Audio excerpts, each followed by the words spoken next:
చంద్రబాబుకు ఓటేస్తే మళ్లీ చంద్రముఖి నిద్రలేస్తుంది. ఇంటింటికి ఉద్యోగం ఇస్తామని చంద్రబాబు మోసం చేశారు. చంద్రబాబు హయాంలో 31,000 ఉద్యోగాలు మాత్రమే ఇచ్చారు. మీ బిడ్డ 58 నెలల కాలంలో 2.31 లక్షల ప్రభుత్వ ఉద్యోగాలు ఇచ్చాడు అని అన్నారు. ఏం జరిగింది?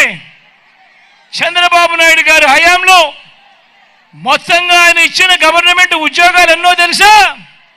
కేవలం ముస్తేసినట్టు 32,000 ఇచ్చాడు. అదే ఈ 58 నెలల కాలంలో మీ బిడ్డ ప్రభుత్వంలోకి, మీ బిడ్డ అధికారంలోకి వచ్చిన తర్వాత మీ బిడ్డ ఎన్నిచ్చాడో తెలుసా?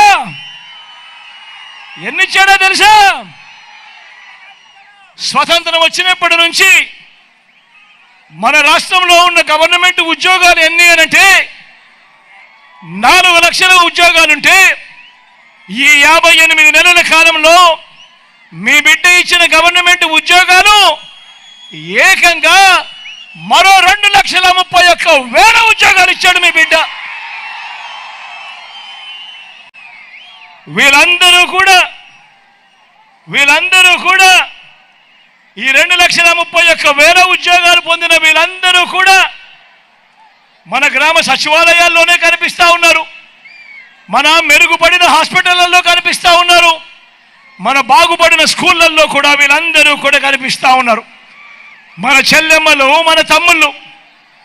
మరి అడుగుతా ఉన్నా, మరి బాబు విషయంలో బాబు రిపోర్ట్ బోగస్ కాదా అని అడుగుతా ఉన్నాను మీ అందరి సమక్షంలో. ప్రభుత్వ ఉద్యోగాల విషయంలో మీ జగన్ రిపోర్టు, మీ జగన్ది కళ్ళెదుటే కనిపిస్తా ఉన్న రిపోర్టు కాదా అని అడుగుతా ఉన్నాను మీ అందరి సమక్షంలో. మరొక విషయం కూడా చూద్దామా? ఈసారి రైతుల విషయం చూద్దాం. రైతుల విషయంలో, వ్యవసాయ విషయంలో బాబు రిపోర్ట్ ఏమిటో, జగన్ రిపోర్ట్ ఏమిటో ఒకసారి అది కూడా చూద్దామా? సూటిగా చంద్రబాబు నాయుడుని అడుగుతా ఉన్నాను, సూటిగా. ఓ బాబు, ఓ చంద్రబాబు, రైతు రుణమాఫీపై తొలి సంతకం చేస్తానన్నావు, బ్యాంకుల్లో పెట్టిన బంగారం విడిపిస్తానన్నావు. మరి 87,612 కోట్ల రూపాయలు వ్యవసాయ రుణాలు మాఫీ చేసేవా అని అడుగుతా ఉన్నాను ఈ పెద్ద మనిషి చంద్రబాబు నాయుడును. బ్యాంకుల్లో పెట్టిన బంగారం ఇంటికి వచ్చిందా అని అడుగుతా ఉన్నాను ఈ పెద్ద మనిషి చంద్రబాబు నాయుడును. బ్యాంకుల్లో పెట్టిన బంగారం విడిపివ్వకపోగా ఏకంగా వేలం వేయించాడు ఈ పెద్ద మనిషి చంద్రబాబు నాయుడు.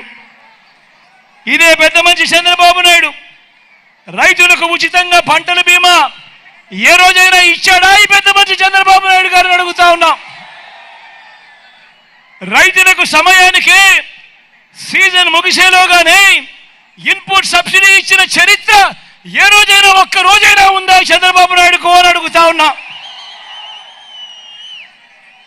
0 వడ్డీకి రుణాలు ఈ పెద్ద మనిషి ఇచ్చాడా లేక ఎగరగొట్టాడా అని అడుగుతా ఉన్నాను మీ అందరి సమక్షంలో.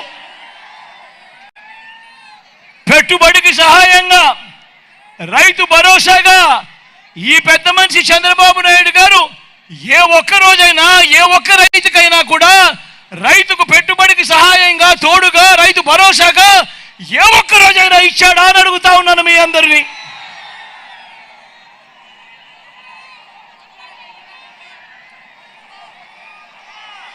వ్యవసాయం దండగాని సైకోగాల కుట్రలు ఉగ్రవాదుల కంటే మించిపోయాయని విమర్శించారు.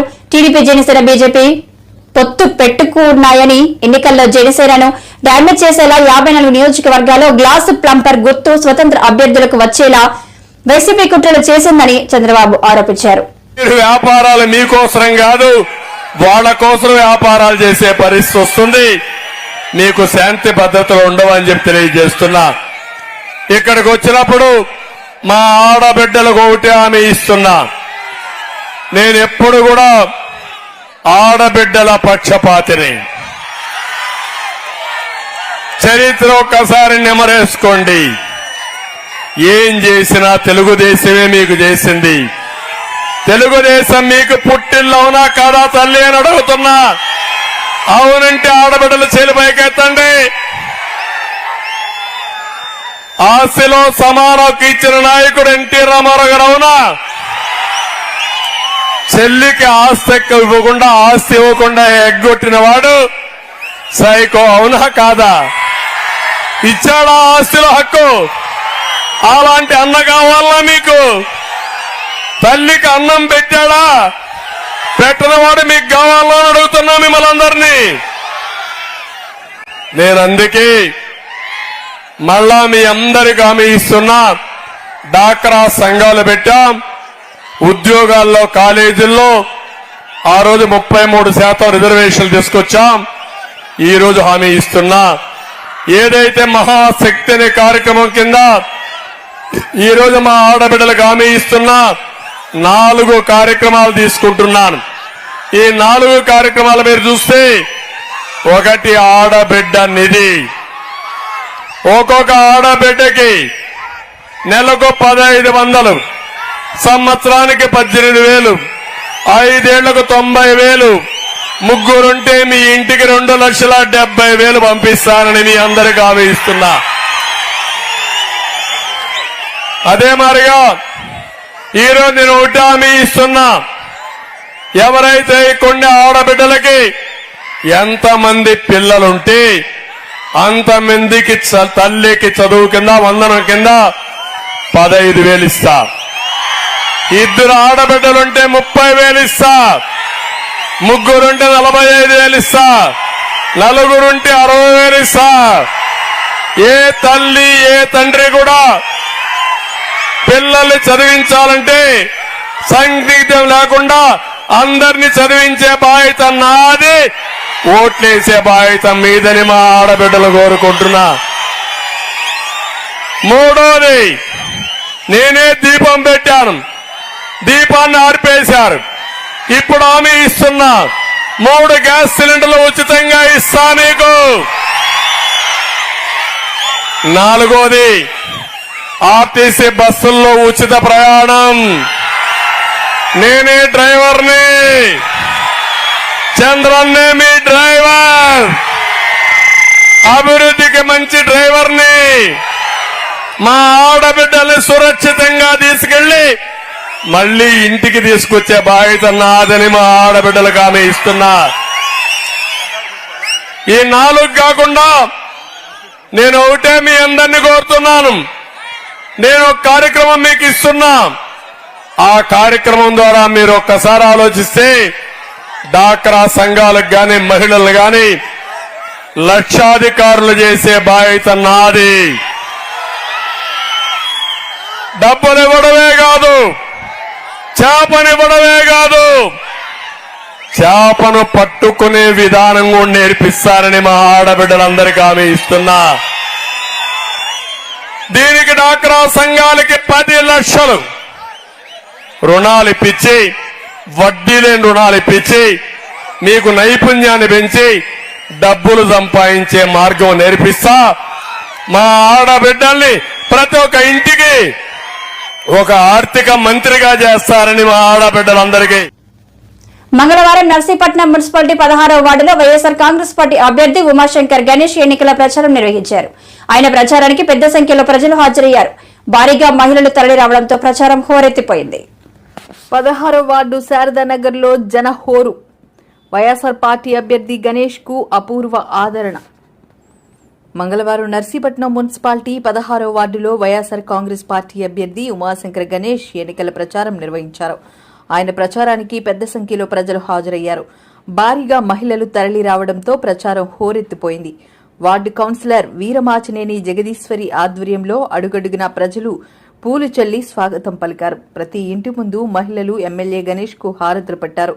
మరోసారి తనను ఎమ్మెల్యేగా గెలిపించాలని గణేష్ విజ్ఞప్తి చేశారు. కరపత్రాలు ఓటర్లకు ఇస్తూ ముఖ్యమంత్రి జగన్మోహన్ రెడ్డి అమలు చేసిన సంక్షేమ పథకాలను వివరిస్తున్నారు. ఈ కార్యక్రమంలో మున్సిపల్ వైస్ చైర్మన్లు కోనేటి రామకృష్ణ, మాజీ వైస్ చైర్మన్ సన్యాసపాత్రుడు, వార్డు నాయకులు ఏఎన్ఎల్ శ్రీనివాస్, చిరంజీవి తదితరులు పాల్గొన్నారు. ఈరోజు నర్సీపట్నం మున్సిపాలిటీకి సంబంధించి 16వ వార్డులో మరి కౌన్సిలర్ జగదీశ్వర్ గారు అధ్యక్షతన ఈ కార్యక్రమం ఇంటింటికి కార్యక్రమం ప్రచార కార్యక్రమం చేపట్టడం జరుగుతుంది. అందులో పెద్దలు సన్యాసి పద్ధతి గారు, ఇంకా వైస్ చైర్మన్లు, కౌన్సిలర్స్, ఇన్ఛార్జీలు అందరూ కూడా పాల్గొనడం జరిగింది. అదే ముఖ్యంగా ఈరోజు చూస్తే ఈ వార్డుకి సంబంధించి 5 సంవత్సరాల కాలంలో సుమారుగా 2 కోట్ల రూపాయలతో సీసీ రోడ్డు కూడా వేయడం జరిగింది. ఎంపీ గారి నిధుల నుంచి కానీ ముఖ్యంగా మన ఏదైతే గౌరవ ముఖ్యమంత్రి గారు గ్రాంట్ ఇచ్చారో ప్రతి సచివాలయానికి 50 లక్షల రూపాయలు ప్రతి సచివాలయానికి కూడా ఇవ్వడం జరిగింది. అంటే సుమారుగా నర్సిపట్నం మున్సిపాలిటీలో ఈ మధ్యకాలంలో సుమారుగా 12 కోట్ల వరకు కూడా మరి ఇవ్వడం జరిగింది. అంటే గత తెలుగుదేశం పాలన కంటే అత్యధిక రోడ్లు మన మున్సిపాలిటీలో బ్రహ్మాండంగా వేసుకున్నాం. నిజంగా అందుకని ఈ రోజు ఏ వార్డుకి వెళ్ళినా సరే ప్రతి వారు కూడా మీరు ఎంత ఆనందపడుతున్నారు. ఎందుకంటే గతంలో 20-30 సంవత్సరాల నుంచి కూడా మాకు రోడ్లు లేవు, మీరు వచ్చిన తర్వాత రోడ్లు వేసారని చెప్పి ప్రజలందరితో నిజంగా మాకు చాలా ఆనందంగా ఉంది. అందుకనే మరి ఈ రోజు ఏ వార్డుకి వెళ్ళినా సరే ప్రజలందరూ కూడా మాకు గౌరవంగా మమ్మల్ని అందరినీ కూడా మా తాలూకా ఆశీస్సులు ఇవ్వాలని చెప్పి కోరినప్పుడు మరి బ్రహ్మాండంగా అందరూ కూడా హారతలు తెస్తారంటే చాలా ఆనందంగా ఉంది. ఎందుకంటే మీరు చేసిన పనికి గుర్తింపు వచ్చిందని చెప్పి సందర్భంగా తెలియజేస్తుంది. అందుకనే ఈరోజు నర్సీపట్నం మున్సిపాలిటీ స్టార్ట్ అయిన దగ్గర నుంచి కూడా పెద్ద సన్యాసి పద్ధతి గారు ఇంకా పెద్దలందరూ కూడా బ్రహ్మాండంగా ప్రతి వార్డులు తిరిగినప్పుడు ఎక్కువ మంది మరి 100% మంది మహిళలందరూ కూడా హారతలు చెందారంటే దానికి కారణం ఏంటంటే కేవలం జగనన్న పథకాల ద్వారా ఉంది. అందుకనే రేపు జరగబోయే ఎన్నికల్లో కేవలం ఒక మున్సిపాలిటీలోనే సుమారుగా 10,000 పైగా మెజార్టీ వస్తుందని చెప్పి ఒక నమ్మకం ఉంది. ఎందుకంటే మీరు చేసిన పనులు కానీ ఆ విధంగా ఉంది. ముఖ్యంగా 30 ఫీట్ రోడ్లోని అక్కడ రోడ్లు కానీ అలాగే రోడ్డు వైడింగ్ సంబంధించి మీరు తలపెట్టిన రోడ్డు వైడింగ్ కూడా అందరూ కూడా హర్షిస్తారు. ఎందుకంటే ఏదైతే మేము అనుకున్నామో కొన్ని అడ్డంకుల వల్ల కోర్టు అడ్డంకుల వల్ల అయినాయి తప్ప లేదా అంత బ్రహ్మాండంగా ఉండేది. వారందరితో కూడా రేపు రాబోయే కూడా చేస్తాం. ఈ విధంగా ప్రతి వార్డులను కూడా ఎన్నో అభివృద్ధి కార్యక్రమాలు కూడా చేస్తాం. సంక్షేమ పథకాలంటే చెప్పనవసరం లేదు, ప్రతి ఒక్కరికి కూడా ఇచ్చాం. మరి ఏదైనా కూడా ఎందాక చెప్పినట్టుగా కేవలం మున్సిపాలిటీలోనే మంచి మెజార్టీతో మేము గెలుస్తాం. టోటల్గా 30,000 పైగా మెజార్టీ గెలుస్తామని చెప్పి ఈ సందర్భంగా తెలియజేస్తాం. జై జగన్. నమస్కారం.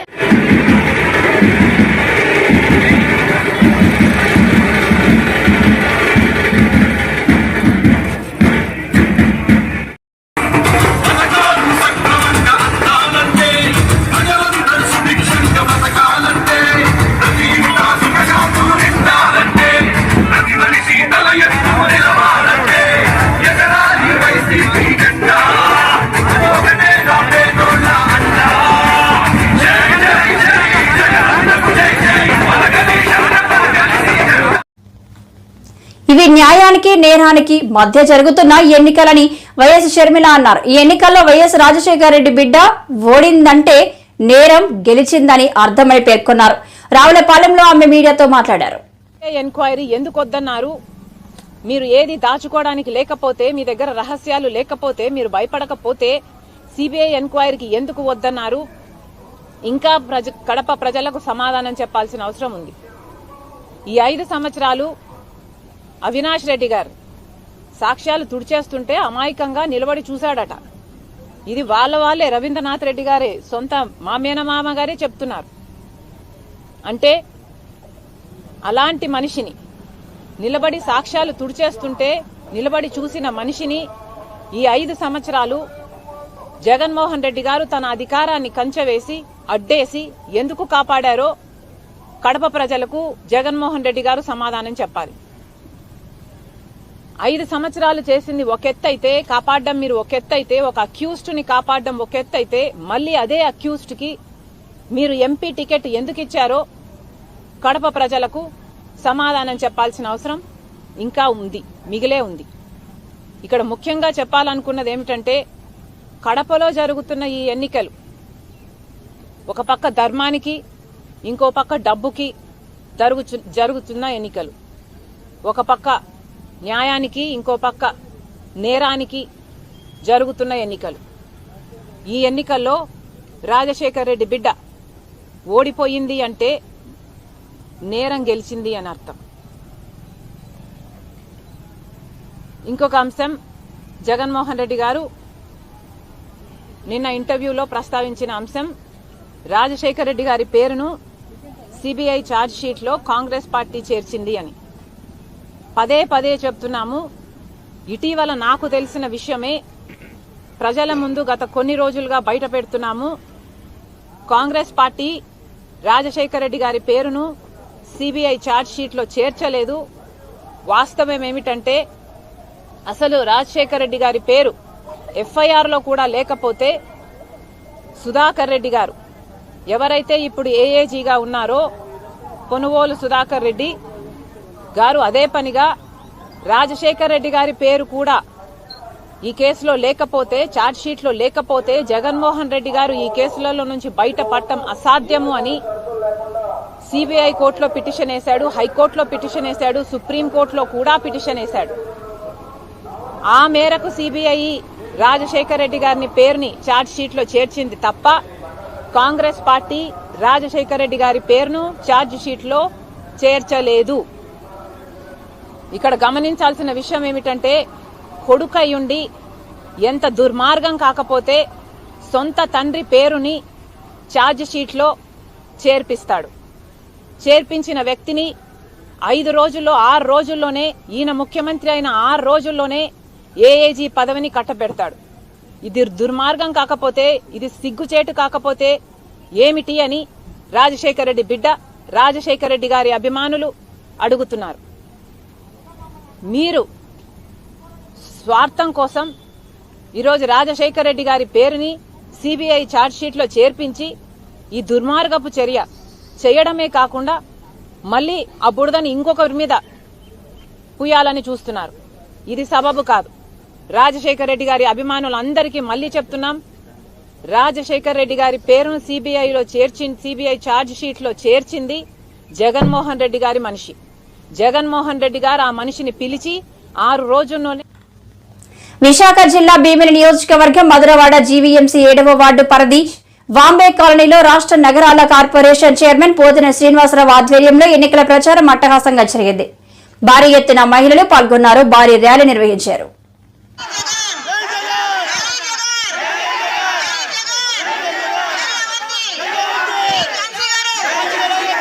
అందరికీ నమస్కారం. వేదిక మీద ఉన్న పెద్దలందరికీ, గౌరవనీయ పెద్దలందరికీ, అలానే ఇక్కడ ఉన్న బాంబే కాలనీ కుటుంబ సభ్యులందరికీ చేతులు జోడించి శిరస్సు వంచి నమస్కరిస్తున్నాను. మరి 2 సార్లు అవంతి గారిని ఎమ్మెల్యేగా ఆశీర్వదించి పంపించిన భీమిలి ప్రజలు, మధురవాడ ప్రజలకి మా కుటుంబం ఎప్పుడు రుణపడి ఉంటుంది. మరి మీ రుణం తీర్చుకోవడానికి మరొక అవకాశం ఇవ్వాలి అవంతి గారికి. కాకుండా మీలో ఒక మనిషిలాగా ఎప్పుడు పిలిచినా గానీ పలికే అవంతి గారికి ఓటేస్తే అది మన కుటుంబ సభ్యుడు ఆలోచించి ఓటేయాలని కోరుకుంటున్నాను. ఎప్పుడు ప్రజల్లో ఉంటూ గత 2.5 సంవత్సరాలుగా గడప గడపకి మన ప్రభుత్వం ప్రోగ్రామ్ లో చాలా సార్లు కాలింగ్ రావడం జరిగింది. అలానే బాంబే కాలనీకి 7వ వార్డుకి ఎన్నో కోట్లు పెట్టి అభివృద్ధి చేసిన అవంతి గారికి మరి ఈసారి గట్టిగా 2 ఓట్లు ఫ్యాన్ గుర్తుపై వేసి, ఈ ప్రేమ చూస్తుంటే వారు వన్ సైడ్ చేసిన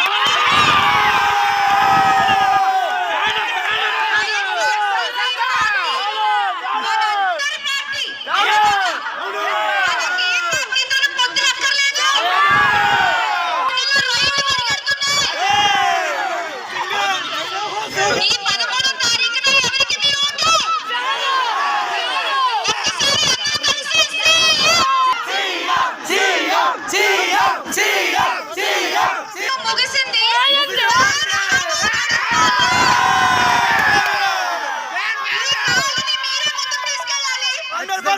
మే 13వ తారీఖున 2 ఓట్లు బాంబే కాలనీ వాసులందరూ కూడా గుర్తుపెట్టుకోవాలి. చాలా మంది మహిళలు ఉన్నారు ఇక్కడ, చాలా మంది పెద్దవాళ్ళు, లేడీస్ అందరూ ఉన్నారు. అమ్మ, ఒక్క మహిళ ఇంటికి చదువుకుంటేనే కుటుంబం అంతా బాగుంటుందని చెప్తూ ఉంటారు. అలాంటిది విద్యా ముందుగా మీ అందరికీ ఒక 10 నిమిషాలు పోగొంట మనం ఉంటే ప్రశాంతంగా మన భక్తులు చాలా మంది వచ్చారు, మాట్లాడతారు, మన సందేశం వినవచ్చు. మరి ముఖ్యంగా సీనియర్ నటి మన శ్యామల గారు వచ్చారు. మహిళా విభాగం అధ్యక్షురాలు శ్రీమతి వరద కళ్యాణి గారు వచ్చారు, ఎమ్మెల్సీ గారు. వారికి కూడా స్వాగతం కోరుతున్నాను. అలాగే మన మహిళా అధ్యక్షురాలు మన అబ్దుల్ గారు వచ్చారు, వారికి శ్రీ బొత్స సత్యనారాయణ గారి భార్య అయినటువంటి మాజీ పార్లమెంట్ సభ్యురాలు, మాజీ జిల్లా పరిషత్ చైర్పర్సన్ అయినటువంటి శ్రీమతి మరి బొత్స ఝాన్సీ గారు మన విశాఖ పార్లమెంట్ అభ్యర్థిగా వచ్చారు. మరి గట్టిగా